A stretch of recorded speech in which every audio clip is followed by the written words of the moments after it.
कैसे हैं आप? उम्मीद है कि आप ठीक होंगे। अल्लाह का शुक्र है मैं भी ठीक हूँ। आज जो शाम की रूटीन है, ये डिनर बजी रिजवाना ने भेजा है। अभी ये राइस ब्राउन बना के भेजे हैं उन्होंने, अभी अभी दे के गए हैं गरम गरम।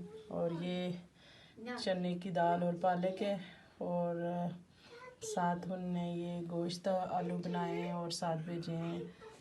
साथ रायता भी बना के उनने भेजा है, तो उनका बहुत बहुत शुक्रिया। मेरी तबीयत थोड़ी ठीक नहीं थी, तो उन्होंने कहा कि मैं बना के भेजती हूँ। तो मैंने कहा चलो ये आपके साथ शेयर करती हूँ, आपको भी दिखाती हूँ, आप भी आएँ खाएँ। बहुत मज़े का उनने बनाया है।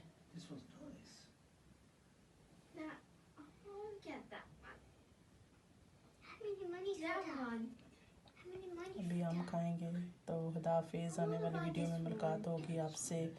तो मेरी वीडियो को लाइक और शेयर करना, कमेंट करना, बताना कैसी आपको लगती है मेरी video. Should we get this doll? Look, she got glasses. She got fashion.